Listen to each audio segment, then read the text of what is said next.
Bonjour à tous, ici Jérôme Waro pour vous parler des 4 raisons de networker. Donc si vous posez la question pourquoi faire du networking, eh bien je vais vous présenter 4 bonnes raisons de le faire. Pour ma part, c'est vraiment le networking qui m'a permis de décoller professionnellement et ce, même quand j'étais étudiant, enfin surtout quand j'étais étudiant, c'est ce qui m'a permis d'ouvrir des portes, d'ouvrir des opportunités professionnelles.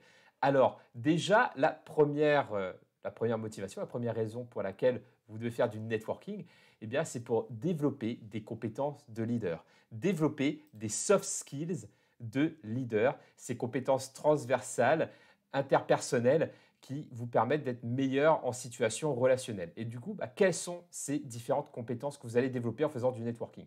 Quand vous faites du réseautage, quand vous développez votre réseau, eh bien, vous devez communiquer. Vous devez communiquer avec d'autres personnes. Vous devez échanger avec elles. Vous devez apprendre à écouter attentivement pour pouvoir rebondir sur les bons mots-clés, pour pouvoir créer et nouer des relations constructives et de long terme. Donc, vous développez des compétences de communication, des compétences de communicant. Donc, si vous voulez vous améliorer dans votre capacité à prendre la parole en public, eh bien, je vous recommande fortement de jouer le jeu du networking parce que vous allez être de plus en plus à l'aise avec les personnes parce que oui, vous développez également cette intelligence relationnelle qui vous permet de vous sentir mieux avec les autres.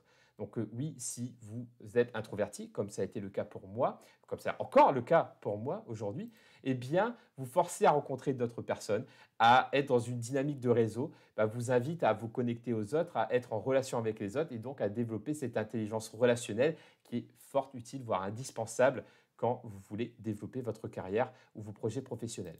Et enfin, ça vous permet de développer également la pensée systémique. Alors la pensée systémique, c'est quoi?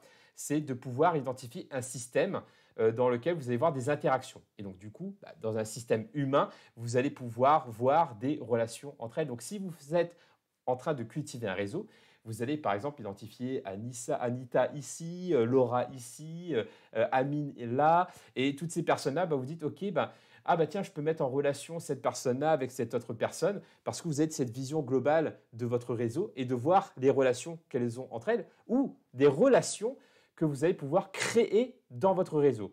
Et pour ça, c'est vraiment un entraînement de pensée systémique qui sera très utile, bien entendu, pour pouvoir développer votre réseau, mais pas que. Cela aura un impact positif également dans votre manière de gérer un projet. Parce qu'un projet, ce sont des éléments, c'est un système, ce sont des relations et donc des connexions.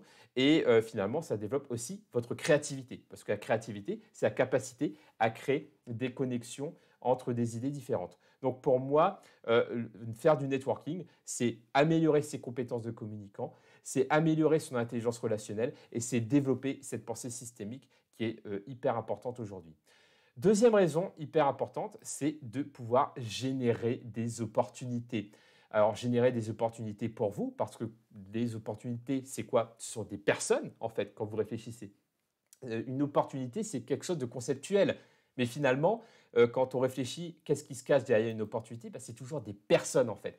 Et pour pouvoir avoir des opportunités, vous devez être en relation avec des personnes. Et pour ça, le networking est un formidable levier pour générer des opportunités. La plupart des opportunités qui se sont offertes à moi aujourd'hui sont issues de mon réseau ou bien des interviews que j'ai pu réaliser ou des interviews auxquelles j'ai pu répondre. Donc à chaque fois, des interactions humaines.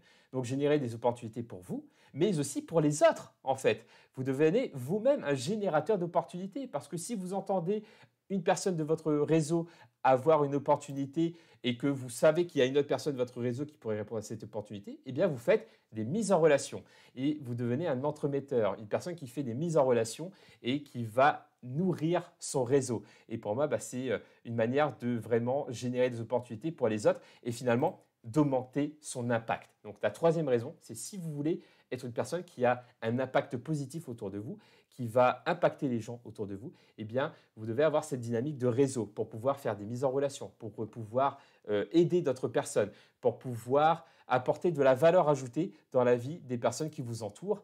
Eh bien, pour moi, c'est une formidable manière que d'augmenter son impact, de devenir mémorable, d'être utile, de se sentir impactant et utile. Et pour moi, faire du réseautage, c'est également augmenter son niveau d'impact au quotidien.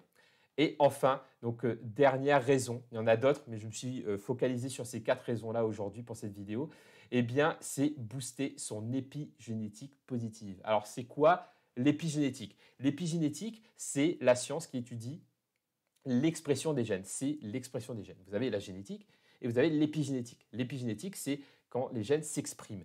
Et les gènes s'expriment par rapport à, par rapport à un environnement, par rapport à des conditionnements que vous pouvez avoir. Donc, votre environnement, la pollution auquel vous faites face, les relations auxquelles vous êtes le plus souvent exposé. Donc, c'est tout cet univers dans lequel vous baignez, à la fois un univers physique, votre environnement physique, à la fois un univers mental et émotionnel, donc les pensées que vous allez avoir, et votre environnement, votre univers social et familial. Tout cela va impacter l'expression de vos gènes. Et c'est pour ça qu'on dit à chaque fois d'avoir une bonne hygiène de vie pour éviter certains cancers, par exemple, parce que les cancers souvent sont exprimés par rapport à cette fameuse épigénétique. Donc l'épigénétique a souvent été vue d'un point de vue des maladies, donc on va dire l'épigénétique que j'appelle négative. Eh bien, on peut aussi tourner ça à notre avantage et en faire une épigénétique positive. Comment? Eh bien, en se créant une hygiène de vie super saine, super agréable, pour avoir des bonnes pensées, des bonnes émotions qui vous mettent dans un bon état d'esprit. Et aussi, vous créez un bel environnement. Voilà, un environnement agréable, lumineux, dans une ville que vous aimez, dans laquelle vous aimez vivre. Tout à l'heure, j'ai fait une interview avec un entrepreneur qui me disait que lui, il adore vivre sur le bord de la plage et conduire pendant 7 km sur le bord de la plage. Et je trouve ça génial. Donc, se créer un bel environnement. Et enfin, et parce que c'est quand même le sujet de cette vidéo, votre réseau, c'est aussi une manière de nourrir votre épigénétique positive parce que votre réseau, c'est votre univers social, votre univers mental relationnel. C'est des personnes que vous allez côtoyer. Et peut-être que vous avez déjà entendu cette expression, mais nous sommes la moyenne des personnes que nous côtoyons le plus.